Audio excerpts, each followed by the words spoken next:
உல்லாசத்திற்கு பெண் இருப்பதாக கூறி 50க்கும் மேற்பட்டோரிடம் பணம் பறித்து ஏமாற்றிய பெண் கைது. சைபர் கிரைம் போலீசார் அதிரடி. புதுவை வந்த மத்திய நிதி அமைச்சர் நிர்மலா சீதாராமன் கவர்னர் முதல்வர் பூங்கொத்து கொடுத்து வரவேற்பு. புதுவையில் 23 பேருக்கு டெங்கு பாதிப்பிற்கான அறிகுறி, சுகாதாரத்துறை தகவல். உல்லாசமாக இருக்க பெண் வேண்டுமா என சமூக வலைதளத்தில் விளம்பரம் அனுப்பி 50க்கும் மேற்பட்டவர்களை ஏமாற்றி பணம் பறித்த கடலூர் பெண்ணை புதுச்சேரி சைபர் கிரைம் போலீசார் கைது செய்துள்ளனர். தஞ்சாவூரை சேர்ந்தவர் விக்னேஷ் புதுச்சேரியில் உள்ள தனியார் நிறுவனத்தில் மேலாளராக உள்ளார். கடந்த 13ஆம் தேதி உல்லாசமாக இருக்க பெண் வேண்டுமா என வாட்ஸ்அப்பில் தகவல் வந்துள்ளது. அதிலிருந்து மொபைல் எண்ணை தொடர்பு கொண்டு பேசினார். மறுமுனையில் பேசிய பெண் எந்த மாதிரியான பெண் வேண்டும் எனவும் அதற்கான பணம் குறித்தும் பேசினார். அடுத்த சில நிமிடத்தில் விக்னேஷ் மொபைல் போனுக்கு சில பெண்களின் புகைப்படத்தை அனுப்பி இதில் யார் வேண்டும் என தேர்ந்தெடுக்க கூறினார். விக்னேஷ் தனக்கு பிடித்த ஒரு பெண் புகைப்படத்தை தேர்வு செய்து அந்த பெண் கூறியபடி முன்பணமாக அவரது ஜிபே எண்ணுக்கு ரூபாய் 5000 அனுப்பி ஏமாந்தார். தான் ஏமாற்றப்பட்டதை அறிந்த விக்னேஷ் சைபர் கிரைம் போலீசில் புகார் அளித்தார். போலீசார் பணம் அனுப்பப்பட்ட மொபைல் எண்ணை கொண்டு வங்கி கணக்கு மூலம் விசாரித்த போது கடலூரை சேர்ந்த காயத்ரி வயது 35 என தெரிய வந்தது. காயத்ரியை கைது செய்த போலீசார் அவரது வங்கி கணக்குகளை ஆய்வு செய்த போது கடந்த 6 மாதங்களில் 50க்கும் மேற்பட்டோரிடம் ரூபாய் 4 லட்சத்திற்கு மேல் பணம் பறித்துள்ளது கண்டுபிடிக்கப்பட்டது.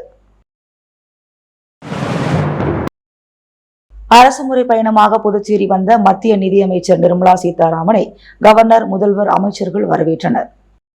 அரசுமுறை பயணமாக புதுச்சேரி வந்துள்ள மத்திய நிதியமைச்சர் நிர்மலா சீதாராமன் மரியாதை நிமித்தமாக துணைநிலை ஆளுநர் கைலாஷ்நாதனை ஆளுநர் மாளிகையில் சந்தித்து பேசினார். அப்போது துணைநிலை ஆளுநர் மற்றும் முதலமைச்சர் ரங்கசாமி ஆகியோர் மத்திய நிதி அமைச்சரை பூங்கொத்து அளித்து வரவேற்றனர். மாநிலங்களவை உறுப்பினர் செல்வ கணபதி மற்றும் பாஜக மேலிட பொறுப்பாளர் சுரானா, சபாநாயகர் செல்வம், உள்துறை அமைச்சர் நமச்சிவாயம், சட்டமன்ற உறுப்பினர்கள் கல்யாண சுந்தரம், ஜான்குமார், வெங்கடேசன், அசோக் பாபு, வி.பி. ராமலிங்கம் ஆகியோர் மரியாதை நிமித்தமாக மத்திய நிதி அமைச்சரை சந்தித்தனர். புதுவையில் 23 பேருக்கு டெங்கு பாதிப்பிற்கான அறிகுறி இருப்பது மருத்துவ பரிசோதனை மூலம் உறுதிப்படுத்தப்பட்டுள்ளதாக சுகாதாரத்துறை அதிகாரிகள் தெரிவித்துள்ளனர். புதுவையில் கடந்த சில மாதங்களாக குழந்தைகள் உள்ளிட்டோர் வைரஸ் காய்ச்சலால் பாதிக்கப்படுவது பரிசோதனையின் மூலம் தெரியவந்தது. மேலும் பொண்ணுக்கு வீங்கி போன்ற பாதிப்பும் இருப்பது கண்டறிந்து சிகிச்சை அளிக்கப்படுகிறது. இந்த நிலையில் புதுவையைச் சேர்ந்த 40 பேருக்கும் புதுச்சேரியில் சிகிச்சை பெற்ற தமிழகத்தைச் சேர்ந்த 16 பேருக்கும் இரத்த மாதிரிகள் எடுக்கப்பட்டு டெங்கு பரிசோதனை நடைபெற்றது. அவர்களில் புதுச்சேரியில் 14 பேருக்கும், காரைக்காலில் 7 பேருக்கும், புதுச்சேரியில் சிகிச்சை பெற்ற தமிழகத்தைச் சேர்ந்த 2 பேருக்கும் என மொத்தம் 23 பேருக்கு டெங்கு பாதிப்பிற்கான அறிகுறி உறுதிப்படுத்தப்பட்டுள்ளது. வாகனத்தில் வேகமாக சென்ற வாகன ஓட்டிகளை நிறுத்தி வேகத்தை அளவிடும் கருவியை கொண்டு போக்குவரத்து போலீசார் சோதனை செய்து அபராதம் விதித்தனர்.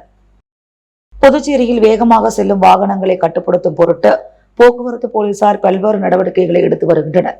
அந்த வகையில் இன்று ஈசிஆர் சாலை சிவாஜி சிலை அருகே கிழக்கு பகுதி போக்குவரத்து இன்ஸ்பெக்டர் சுரேஷ் பாபு தலைமையில் போக்குவரத்து போலீசார் வேகத்தை அளவிடும் கருவியை கொண்டு சோதனை செய்தனர். அப்போது 50 கிலோமீட்டர் வேகத்திற்கு மேல் சென்ற வாகனங்களை நிறுத்தி அபராதம் விதித்தனர்.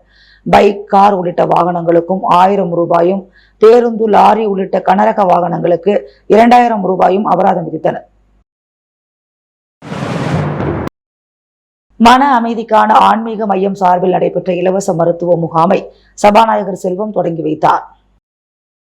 புதுச்சேரியில் மன அமைதிக்கான ஆன்மீக மையம் சார்பில் நடைபெற்ற மாபெரும் இலவச பொது மருத்துவ முகாமை சட்டமன்ற உறுப்பினர் அனிபால் கென்னடி மற்றும் மன அமைதிக்கான ஆன்மீக மைய பொறுப்பாளர்கள் பெருமாள் மற்றும் எழிலன் ஆகியோர் முன்னிலையில் சிறப்பு விருந்தினர் சபாநாயகர் செல்வம் துவக்கி வைத்தார். புதுச்சேரி ஏஎப்டி மைதானம் அருகே உள்ள ரோடியர் பீட் பொன்னியம்மன் கோவிலில் நடைபெற்ற இந்த முகாமில் கோவில் நிர்வாகிகள், கிராம பொதுமக்கள் மற்றும் இளைஞர்கள் கலந்து கொண்டனர். மன அமைதிக்கான ஆன்மீக மையத்தின் நிறுவனர் ஸ்ரீ மணிவண்ணன் இறை அடிகளார் தலைமையில் இந்த இலவச பொது மருத்துவ முகாம் நடைபெற்றது. இதில் பங்கேற்றவர்களுக்கு இரத்த அழுத்தம், சுகர், பிபி, காய்ச்சல், உடை அளவு, கண் பரிசோதனை நடைபெற்று அதற்கான விளக்கங்களும் ஆலோசனைகளும் அளிக்கப்பட்டு மருந்துகளும் மாத்திரைகளும் வழங்கப்பட்டது. நாடாளுமன்ற எதிர்க்கட்சித் தலைவர் ராகுல் காந்திக்கு கொலை மிரட்டல் விடுத்தவர்கள் மீது நடவடிக்கை எடுக்க வேண்டும் என புதுச்சேரி காங்கிரஸ் முன்னாள் அமைச்சர் தலைமையில் காவல் நிலையத்தில் புகார் அளிக்கப்பட்டது. காங்கிரஸ் மக்களவை எதிர்க்கட்சித் தலைவர் ராகுல் காந்திக்கு கொலை மிரட்டல் விடுத்து அவதூறாக பேசிய பாஜக தலைவர், பாஜக மத்திய அமைச்சர்கள் மீது இந்திய தண்டனை சட்டத்தின் கீழ் வழக்கு பதிவு செய்ய வலியுறுத்தி புதுச்சேரி காங்கிரஸ் சார்பில் 16க்கும் மேற்பட்ட காவல் நிலையங்களில் புகார் அளிக்கப்பட்டுள்ளது. இதன் ஒரு பகுதியாக புதுச்சேரி காங்கிரஸ் முன்னாள் அமைச்சர் ஷாஜகான் தலைமையில் கிழக்கு கடற்கரை சாலை சிவாஜி சாலை சதுக்கத்தில் ஒன்று திரண்ட காங்கிரஸ் கட்சியினர் கோஷமிட்டபடி லாஸ்பேட்டை காவல் நிலைய வரை பேரணியாக சென்று காவல் நிலைய ஆய்வாளரிடம் புகார் மனு அளித்தனர். இந்த நிகழ்ச்சியில் புதுச்சேரி காலாப்பட்டு தொகுதியைச் சேர்ந்த காங்கிரஸ் நிர்வாகிகள் 100க்கும் மேற்பட்டோர் திரளாக கலந்து கொண்டனர். திமுக பவள விழாவையொட்டி சுல்தான்பேட்டையில் நடைபெற்ற கழக கொடியேற்றும் நிகழ்ச்சியில் சட்டமன்ற உறுப்பினர் எதிர்க்கட்சித் தலைவர் சிவா நிகழ்வினை துவக்கி வைத்தார். திராவிட முன்னேற்றக் கழகத்தின் தலைவர், தமிழ்நாடு அரசின் முதல்வர் மு.க. ஸ்டாலின் திமுகவின் பவள விழாவை முன்னிட்டு ஊர்தோறும் வீடுதோறும் கழக கொடி ஏற்ற வேண்டும் என்று கழகத்தினருக்கு விடுத்த ஆணையை ஏற்று புதுச்சேரியில் உள்ள 23 தொகுதிகளில் உள்ள கழக கொடிக்கம்பங்கள் புதுப்பிக்கப்பட்டு கழக மூத்த முன்னோடிகளை கொண்டு கழக கொடியேற்றி வைக்கப்பட்டு வருகிறது. அதன் ஒரு பகுதியாக வில்லியனூர் சட்டமன்ற தொகுதிக்குட்பட்ட சுல்தான்பேட்டை கழக அலுவலகம் புதுப்பிக்கப்பட்டு திறப்பு விழாவும் அலுவலகம் எதிரில் கழக கொடியேற்றி வைக்கும் நிகழ்ச்சியும் இன்று காலை நடைபெற்றது. இந்நிகழ்ச்சியில் திமுக அமைப்பாளரும் சட்டமன்ற எதிர்க்கட்சித் தலைவருமான சிவா கலந்து கொண்டு அலங்கரித்து வைக்கப்பட்டிருந்த பேரறிஞர் அண்ணா, முத்தமிழறிஞர் கலைஞர் ஆகியோரின் திருவுருவப் படத்திற்கு மலர் தூவி மரியாதை செலுத்தி புதுப்பிக்கப்பட்ட கழக அலுவலகத்தை திறந்து வைத்தார். தொடர்ந்து சுல்தான்பேட்டையைச் சேர்ந்த கழக மூத்த முன்னோடிகள் எதியதுல்லா, அப்துல் கபூர், ஜலீல், பஷீர் அகமது, முகமது இஷாத், நிசார் அகமது, சதகத்துல்லா ஆகியோரால் புதுப்பிக்கப்பட்ட கம்பத்தில் கழகத்தின் இருவண்ண கொடி ஏற்றப்பட்டு பொதுமக்களுக்கு இனிப்புகள் வழங்கப்பட்டன. மாநில கழக அவைத் தலைவர் எஸ்.பி. சிவகுமார் முன்னிலையில் நடைபெற்ற நிகழ்ச்சியில் திமுக தொகுதி செயலாளர் மணிகண்டன், பொதுக்குழு உறுப்பினர்கள் ராமசாமி, செல்வநாதன், பழனி உள்ளிட்ட அனைத்து கட்சி நிர்வாகிகளும் கலந்து கொண்டனர். பாராளுமன்ற எதிர்க்கட்சித் தலைவர் ராகுல் காந்தி மீது கொலை மிரட்டல் விடுத்த பாஜக உள்ளிட்ட கூட்டணி கட்சி நிர்வாகிகள் மீது திருபுவனை வட்டார காங்கிரஸ் சார்பில் திருபுவனை காவல் நிலையத்தில் புகார் மனு அளிக்கப்பட்டது. பாராளுமன்ற எதிர்க்கட்சித் தலைவர் ராகுல் காந்தியை பாரதிய ஜனதா கட்சி மற்றும் கூட்டணி கட்சியினர் தொடர்ந்து கொலை மிரட்டல் விடுத்து வருகின்றனர். அவர் படுகொலை செய்யப்படுவார் என்றும் தீவிரவாதி என்றும் பல்வேறு தரப்பினர் சார்பில் அவதூறு பேசி வருகின்றனர். இதனை கண்டித்து மாநில காங்கிரஸ் கட்சியின் தலைவர் வைத்திலிங்கம் மற்றும் முன்னாள் முதலமைச்சர் நாராயணசாமி ஆகியோரின் ஆலோசனையின் பெயரில் திருபுவனை வட்டார காங்கிரஸ் சார்பில் திருபுவனை காவல் நிலையத்தில் மாநில காங்கிரஸ் பொதுச் செயலாளர் தனுசு தலைமையில் மனு அளிக்கப்பட்டது. இந்த மனுவில் பாரதிய ஜனதா கட்சி தலைவர்களை ராகுல் காந்தி மீது மிரட்டல் விடக்கூடிய பாஜக தலைவர்களை சட்டத்தின் முன் நிறுத்தி தண்டிக்க வேண்டும் என கேட்டு மனு அளித்துள்ளனர். மேலும் இந்நிகழ்ச்சியில் வட்டார காங்கிரஸ் தலைவர் ஜெயக்குமார், துளசிங்க பெருமாள், மாநில பொதுக்குழு உறுப்பினர் நடராஜன், செயற்குழு உறுப்பினர் சேகர், பொதுச் செயலாளர் முருகன் ரெட்டியார் மற்றும் அமிர்தராஜ், கோதண்டபாணி, சிவபிரகாசம், பெரியகண்ணன், குணசேகரன், இளைஞர் காங்கிரஸ் தலைவர் தீனதயாளன் உள்ளிட்ட ஏராளமான காங்கிரஸ் கட்சி நிர்வாகிகள் உடனிருந்தனர். புதுச்சேரி அரசு கலை பண்பாட்டுத்துறை சார்பில் தமிழ் ஒளியின் 100ஆண்டு பிறந்தநாள் விழா நடைபெற்றது. புதுச்சேரி அரசு கலை பண்பாட்டுத்துறையின் மூலமாக புதுச்சேரி காமராஜர் மணிமண்டபத்தில் புரட்சி கவிஞர் தமிழ் ஒளியின் 101வது பிறந்தநாள் நிகழ்வு நடைபெற்றது. இந்நிகழ்வில் சிறப்பு விருந்தினராக தொகுதி சட்டமன்ற உறுப்பினர் ஜான்குமார் கலந்து கொண்டு சிறப்புரையாற்றினார். மேலும் இந்நிகழ்ச்சியில் கலை பண்பாட்டுத்துறை இயக்குநர் கலியபெருமாள் மற்றும் கலைமாமணி டாக்டர் நமச்சிவாயம் உள்ளிட்ட பலர் கலந்து கொண்டனர். இவ்விழாவில் கலந்து கொண்ட புதுச்சேரி யூனியன் பிரதேச மாணவர்கள் கூட்டமைப்பு நிறுவனர் சுவாமிநாதன், காமராஜர் மணிமண்டபத்தில் அமைந்துள்ள உள் அரங்கிற்கு புரட்சி கவிஞர் தமிழ் ஒளியின் பெயரை சூட்ட வேண்டும், முன்கூட்டியே அரசு அறிவித்தபடி புரட்சி கவிஞரின் திருவுருவ சிலை திறக்கப்பட வேண்டும் என்ற கோரிக்கையை முன்வைத்தார். கோரிக்கையை கேட்ட சட்டமன்ற உறுப்பினர் கட்டாயமாக காமராஜர் மணிமண்டப உள் அரங்கிற்கு புரட்சி கவிஞர் தமிழ் ஒளியின் பெயரை கூட்ட நடவடிக்கை எடுப்பதாக உறுதியளித்தார். புனித மதியேஸ் மேல்நிலைப் பள்ளியில் 9ஆம் வகுப்பு மாணவிகளுக்கு அரசின் இலவச மிதிவண்டியை சட்டமன்ற உறுப்பினர் அனிபால் கென்னடி வழங்கினார். புதுச்சேரி அரசு பிற்படுத்தப்பட்டோர் மற்றும் சிறுபான்மையினர் நலத்துறை மூலம் 9ஆம் வகுப்பு மாணவிகளுக்கு இலவச மிதிவண்டி வழங்கும் நிகழ்வு உப்பளம் புனித மத்தியேஸ் மேல்நிலைப் பள்ளியில் உள்ள பள்ளி வளாகத்தில் நடைபெற்றது. இந்நிகழ்ச்சியில் தொகுதியின் சட்டமன்ற உறுப்பினர் அனிபால் கென்னடி கலந்து கொண்டு மாணவிகளுக்கு மிதிவண்டி வழங்கி வாழ்த்து பேசினார். இந்நிகழ்ச்சியில் பள்ளி ஆசிரியர் கலந்து கொண்டு சிறப்பித்தார். அப்போது திமுக தொகுதி செயலாளர் சக்திவேல், கிளை செயலாளர்கள் செல்வம், இருதயராஜ், ராகேஷ் ஆகியோர் உடனிருந்தனர். புதுச்சேரி கடல் மற்றும் ஆறுகளில் மருத்துவ கழிவு கலப்பதால் பல்வேறு நோய்கள் மீனவர்களுக்கு ஏற்படுவதாக உள்நாட்டு மீனவர்கள் அதிர்ச்சி தகவலை தெரிவித்துள்ளனர். புதுச்சேரி உள்நாட்டு மீனவர்கள் செய்தியாளர் சந்திப்பு கலாம் விதைகளின் விருட்சம் சமூக இயக்க நிறுவனர் ராஜா தலைமையில் அவரது அலுவலகத்தில் நடைபெற்றது. இதில் சங்கராபரணி ஆற்றிலிருந்து பிரிந்து வருகின்ற அரியாங்குப்பம் கிளை ஆறு, முருங்கம்பாக்கம் அரிக்கன்மேடு தேங்காய் திட்டு பகுதி முழுவதும் நீரால் சூழ்ந்திருக்கின்ற இந்த பழம்பெரும் ஆற்றின் பெரும்பகுதி ஆக்கிரமிப்பிற்கு உள்ளாகி ஆறு தற்போது வாய்க்கால்களாக பயணிக்கின்றது. திருக்காஞ்சியிலிருந்து முருங்கம்பாக்கம் வரை ஆற்றையே காணவில்லை. கடந்த 15 ஆண்டுகளுக்கு முன்பு பறந்து விரிந்த கடல் நீர் போன்ற தூய்மையான நீரை கொண்டு மீன், இறா, நண்டு, மட்டிகள், ஆளி இவைகளுக்கு பேர் போன ஒரு ஆற்று பகுதி இதுவாகும். ஆனால் இன்று புதுச்சேரியில் இயங்குகின்ற மருத்துவமனை, மருத்துவ கழிவுகள், தொழிற்சாலைகளின் கழிவுகள், சுற்றுப்புற நகர பகுதிகளில் இருக்கின்ற அனைத்து மக்கள் பயன்படுத்துகின்ற கழிவுநீர்கள் என அனைத்தும் அரியாங்குப்பம் தேங்காய் திட்டு பகுதியில் உள்ள ஆற்றிலேயே வாய்க்கால்களின் இணைப்புகள் வழி கலக்கப்படுகின்றன. ஆற்று பகுதியை கடக்கும் போது கொடூர துர்நாற்றம் வீசுகின்றது. மேலும் மீனவர்கள் வலையில் காலக்கேடு முடிந்த மருந்துகள், மாத்திரைகள், ஊசிகள், நெகிழி கழிவுகள் கொத்து கொத்தாக வருவதை காணலாம். இதுவரை சுற்றுச்சூழல் நீர்நிலை பாதுகாப்புத்துறை அரியாங்குப்பம் ஆற்றின் நீரின் தன்மையை பரிசோதித்த மீன்பிடி வாழ்வாதாரத்தையே நம்பியிருக்கின்ற மக்களை காப்பாற்றுவதற்கான முயற்சியை எடுத்ததாக தெரியவில்லை. ஆற்றை சுற்றி வசிக்கின்ற பொதுமக்களுக்கும், பள்ளி கல்வி நிலையங்களில் படிக்கின்ற மாணவர்களுக்கும் இந்த தண்ணீரில் இருந்து காற்றின் மூலமாக பரவுகின்ற நுண் கிருமிகளால் மிகப்பெரிய பாதிப்பிற்கு உள்ளாகுவதை ஆளும் அரசும் கண்டுகொள்வதில்லை. மத்திய மாநில அரசு உண்மையாகவே மக்களுக்காக இயங்குவதாக இருந்தால் ஆற்றின் கொள்ளளவு, நீளம், அகலத்தை அளவு செய்து ஆக்கிரமிப்புகளை அகற்றி சகதி குப்பைகளை தூர்வாரி கழிவுநீர் வாய்க்கால்களை ஆற்றில் கலக்காமல் வெளிப்பகுதியிலேயே கொண்டு சென்று சுத்திகரிப்பு செய்து நேரடியாக கடலில் கலக்க வேண்டும். அரியாங்குப்பம் ஆற்றில் பயணிக்கின்ற மீனவ மக்கள் அனைவரையும் மருத்துவ பரிசோதனை செய்ய வேண்டும். அரியாங்குப்பம் ஆற்றின் நீரின் தரத்தை ஆய்வு செய்ய வேண்டும். ஆற்று பகுதியை சுற்றி வசிக்கின்ற மக்களின் உடல்நிலையை சுகாதாரத்துறை ஆய்வு செய்ய வேண்டும். அரசு அதிகாரிகள் தங்கள் கடமையை செய்ய தவறினால் உச்ச நீதிமன்றத்தை நாடுவோம் என அவர்கள் தெரிவித்துள்ளனர். காரைக்கால் கடற்கரையில் காவலர் இளம் காதல் ஜோடியை மிரட்டி 3000 ரூபாய் ஜிபேயில் வாங்கியதாக அந்த காவலரிடம் உறவினர்கள் வாக்குவாதத்தில் ஈடுபடும் வீடியோ சமூக வலைதளங்களில் வைரலாகி வருகிறது. புதுச்சேரி மாநிலம் காரைக்கால் கடற்கரையில் தினமும் ஆயிரக்கணக்கான சுற்றுலா பயணிகள் வந்து செல்வது வழக்கம். இந்த நிலையில் கல்லூரி மாணவர்கள் மற்றும் காதலர்கள் கடற்கரைக்கு ஜோடியாக வருவது வழக்கமாகி வருகிறது. இதனை பயன்படுத்தி காரைக்கால் கடலோர காவல் படையில் பணிபுரியும் ராஜ்குமார் என்ற காவலர் காதல் ஜோடிகளை தனியாக வரவழைத்து பணம் பறிப்பதாக குற்றச்சாட்டு எழுந்த நிலையில் ஒரு காதல் ஜோடியை கடற்கரையில் உள்ள புறநகர் காவல் நிலையத்திற்கு வரவழைத்து மிரட்டி 3000 ரூபாய் ஜிபேயில் வாங்கியதாக கூறப்படுகிறது. இந்த தகவல் அறிந்து வந்த காதல் ஜோடியின் நண்பர்கள் சிலர் அங்கு வந்து எப்படி பணம் வாங்குவீர்கள், அந்த பெண்ணை எப்படி மிரட்டினீர்கள் என்று கேட்டுள்ளனர். இதனை அவர்கள் வீடியோ பதிவுடன் எடுத்துள்ளனர். தற்போது இந்த வீடியோ சமூக வலைதளங்களில் வேகமாக வைரலாகி பெரும் பரபரப்பை ஏற்படுத்தியுள்ளது. மேலும் இந்த சம்பவம் குறித்து காவல்துறையினர் விசாரணை மேற்கொண்டு வருகின்றனர்.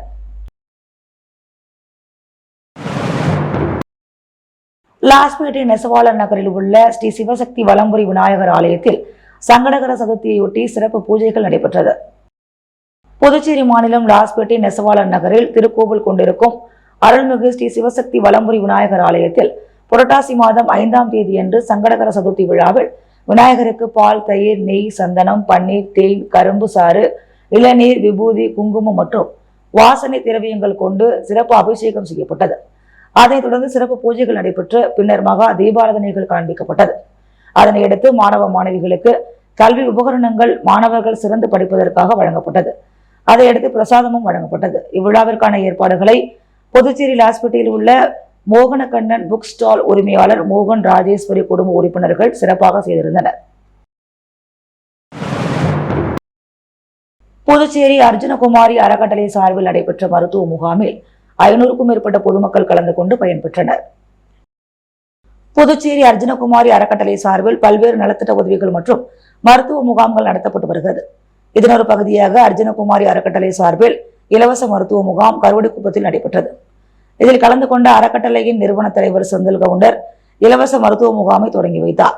இம்முகாமில் இரத்த அழுத்தம், இரத்தத்தின் சர்க்கரை அளவு, கண் சம்பந்தப்பட்ட நோய்கள் மற்றும் காய்ச்சல் உள்ளிட்ட பொது மருத்துவம் என பல்வேறு நோய்களுக்கு ஆலோசனைகளும் சிகிச்சையும் வழங்கப்பட்டது. இந்த மருத்துவ முகாமில் கருவடிக்குப்பம் மட்டுமல்லாமல் புதுச்சேரியில் உள்ள பல்வேறு பகுதிகளைச் சேர்ந்த 500க்கும் மேற்பட்ட பொதுமக்கள் கலந்து கொண்டு மருத்துவம் பார்த்து பயன்பெற்றனர். மருத்துவ முகாமிற்கான ஏற்பாடுகளை அர்ஜுனகுமாரி அறக்கட்டளை நிர்வாகிகள் செய்திருந்தனர். இதில் கருவடிக்குப்பம், காலாப்பட்டு தொகுதியைச் சேர்ந்த இளைஞர்கள், பொதுமக்கள் என அனைவரும் திரளாக கலந்து கொண்டனர். அரியாங்குப்பம் திரௌபதி அம்மன் ஆலயத்தில் புரட்டாசி மாத முதல் சனிக்கிழமையை முன்னிட்டு சிறப்பு வழிபாடு நடைபெற்றது. அரியாங்குப்பம் பகுதியில் எழுந்தருளியுள்ள அருள்மிகு ஸ்ரீ திரௌபதி அம்மன் ஆலயத்தில் தனி சன்னதி கொண்டு எழுந்தருளியுள்ள பார்த்தசாரதி பெருமாளுக்கு புரட்டாசி மாதம் முதல் சனிக்கிழமையை முன்னிட்டு நேற்று சிறப்பு பூஜைகள் நடைபெற்றது. முன்னதாக இவ்வாலயத்தில் உள்ள அனைத்து பரிவார தெய்வங்கள் மற்றும் மூலவர்களுக்கு சிறப்பு அபிஷேக ஆராதனைகள் நடைபெற்றது. மேலும் பார்த்தசாரதி பெருமாள் சன்னதி மூலவருக்கு திருப்பதி வெங்கடாஜலபதி அலங்காரங்கள் செய்யப்பட்டு மகா தீபாராதனைகள் காண்பிக்கப்பட்டது. தொடர்ந்து உற்சவ மூர்த்திகளான பெருமாள், தாயார், ஆண்டாள் சுவாமிகளுக்கு சிறப்பு பூஜைகள் நடைபெற்று சுவாமி உட்புறப்பாடு நடைபெற்றது. இதில் வைணவ பஜனை குழுவினரின் பெருமாள் பாடல்களை பாடி பஜனை செய்தனர். தொடர்ந்து இவ்விழாவில் பங்கேற்ற அனைத்து பக்தர்களுக்கும் அன்னதானம் வழங்கப்பட்டது. இந்நிகழ்ச்சிக்கான ஏற்பாடுகளை முன்னாள் சட்டமன்ற உறுப்பினர் ஜெயமூர்த்தியின் குடும்பத்தினர், மாநில காங்கிரஸ் செயற்குழு உறுப்பினர் விஜயலட்சுமி, ஜெயமூர்த்தி, காங்கிரஸ் சிறப்பு அழைப்பாளர் தனபால், முன்னாள் வட்டார காங்கிரஸ் தலைவர் சிவராமகிருஷ்ணன் மற்றும் முன்னாள் சட்டமன்ற உறுப்பினர் ஜெயமூர்த்தி நகரப்பகுதி ஆதரவாளர்கள் மற்றும் அறங்காவல் குழுவின் தலைவர் வீரப்பன், துணைத் தலைவர் ராதாகிருஷ்ணன், செயலாளர் அமுல், பொருளாளர் வரதப்பன், உறுப்பினர் கலையரசி, கண்ணன் ஆகியோர் சிறப்பாக செய்திருந்தனர். ஓடைவெளி பிரம்படி மாரியம்மன் ஆலய கட்டுமான பணியினை முன்னாள் அரசு கொறடா அனந்தராமன் பார்வையிட்டார். அரியாங்குப்பம் கொம்யூன் மணவெளி அடுத்த ஓடைவெளி கிராமத்தில் எழுந்தருளியுள்ள அருள்மிகு ஸ்ரீ சண்முக விநாயகர் ஆலயம் மற்றும் அருள்மிகு ஸ்ரீ பிரம்படி மாரியம்மன் ஆலய கட்டுமான பணி உள்ளிட்ட திருப்பணிகள் மேற்கொள்ள முடிவு செய்யப்பட்ட கடந்த 2 ஆண்டுகளுக்கு மேலாக நடைபெற்று வருகிறது.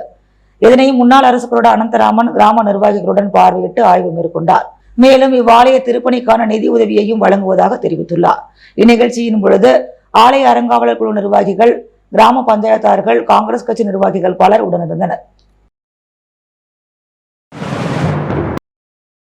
பாராளுமன்ற எதிர்க்கட்சித் தலைவர் ராகுல் காந்திக்கு கொலை மிரட்டல் விடுத்த பாஜகவினர் மீது நடவடிக்கை எடுக்க கோரி அரியாங்குப்பம் காவல் நிலையத்தில் மாநில செயற்குழு உறுப்பினர் விஜயலட்சுமி, ஜெயமூர்த்தி தலைமையில் புகார் மனு வழங்கப்பட்டது. இந்திய தேசிய காங்கிரஸ் கட்சியின் எதிர்க்கட்சித் தலைவர் ராகுல் காந்தியை பாஜகவின் தர்வீந்தர் சிங் மார்வா என்பவர் ராகுல் காந்தி படுகொலை செய்யப்படுவார் எனவும், பாஜக கூட்டணி கட்சி சிண்டே சேனா கட்சி சட்டமன்ற உறுப்பினர் சஞ்சய் கேட்வாட் என்பவர் ராகுல் காந்தியின் நாக்கை அறுப்பவருக்கு 11 லட்சம் சன்மானம் வழங்குவேன் என பகிரங்கமாக கூறியிருப்பதை அடுத்து தற்போது மத்திய இணையமைச்சர் ரவ்னீத் பீட்டு மற்றும் உத்தரப்பிரதேசத்தை சேர்ந்த ரகுராஜ் சிங் என்ற பாஜக அமைச்சர் இருவரும் வெவ்வேறு தினத்தில் பத்திரிகையாளர் சந்திப்பில் ராகுல் காந்தி இந்த இந்திய நாட்டின் மிகப்பெரிய தீவிரவாதி என்று பேசியிருந்தார். இப்படி ராகுல் காந்தி மீது வெறுப்பை உருவாக்குவதற்கும், நாட்டில் கலவரத்தை உருவாக்குவதற்கும், அமைதியை சீர்குலைப்பதற்கும் பாஜக முயற்சி செய்து வருகிறது.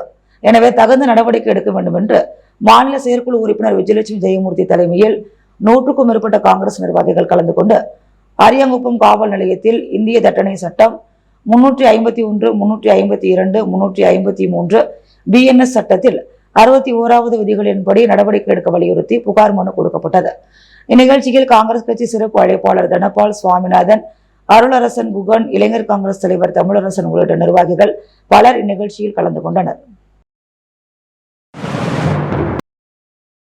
அரியாங்குப்பம் தொகுதிக்குட்பட்ட ஆதி திராவிடர்களுக்கான திருமண உதவித்தொகையை சட்டமன்ற உறுப்பினர் பாஸ்கர் வழங்கினார். புதுச்சேரி அரசு சார்பில் ஆதி திராவிடர்களுக்கு திருமண உதவித்தொகை வழங்கப்பட்டு வருகிறது. இதன் காரணமாக அரியாங்குப்பம் சட்டமன்ற தொகுதிக்குட்பட்ட ஆதி திராவிடர் வகுப்பைச் சேர்ந்தவர்கள் திருமண உதவித்தொகை பெறுவதற்காக விண்ணப்பித்திருந்தனர். இதன் மூலம் ஆதி திராவிடர் நலத்துறை மூலமாக ஆதி திராவிடர் வகுப்பைச் சேர்ந்த 6 நபர்களுக்கு அரியாங்குப்பம் சட்டமன்ற உறுப்பினர் பாஸ்கர் என்கின்ற தட்சிணாமூர்த்தி தலைமையில் திருமண உதவித்தொகை வழங்கும் நிகழ்ச்சி நடைபெற்றது. இதில் உதவித்தொகையாக ரூபாய் 1 லட்சம் வீதம் 6 நபர்களுக்கு மொத்தம் 6 லட்சம் ரூபாய் உதவித்தொகை பெறுவதற்கான அரசாணையை சம்பந்தப்பட்ட பயனாளிகளுக்கு சட்டமன்ற உறுப்பினர் வழங்கினார். இதில் நிர்ணயிக்கப்பட்ட தொகையானது அரசு மூலம் அவரவர் வங்கி கணக்குகளில் நேரடியாக செலுத்தப்படும் என்று சட்டமன்ற உறுப்பினர் தெரிவித்திருந்தார். மேலும் நிகழ்ச்சியில் NR காங்கிரஸ் கட்சி நிர்வாகிகள் பலர் உடனிருந்தனர். முத்து கோல்ட் ஹவுஸ் வழங்கும் தங்கம் மற்றும் வெள்ளி விலை நிலவரம். தங்கம் 1 கிராம் 6960 ரூபாய், வெள்ளி 1 கிராம் 95 ரூபாய். உல்லாசத்திற்கு பெண் இருப்பதாக கூறி 50க்கும் மேற்பட்டோரிடம் பணம் பறித்து ஏமாற்றிய பெண் கைது. சைபர் கிரைம் போலீசார் அதிரடி. புதுவை வந்த மத்திய நிதி அமைச்சர் நிர்மலா சீதாராமன் கவர்னர் முதல்வர் பூங்கொத்து கொடுத்து வரவேற்பு. புதுவையில் 23 பேருக்கு டெங்கு பாதிப்பிற்கான அறிகுறி, சுகாதாரத்துறை தகவல். ஆற்றுப்பகுதியை சுற்றி வசிக்கின்ற மக்களின் உடல்நிலையை சுகாதாரத்துறை ஆய்வு செய்ய வேண்டும், உள்நாட்டு மீனவர்கள் வேண்டுகோள். இளம் காதல் ஜோடியை மிரட்டி ஜிபேயில் 3000 ரூபாய் வாங்கிய காவலர். வாக்குவாதத்தில் ஈடுபட்ட உறவினர்களின் வீடியோ வைரல்.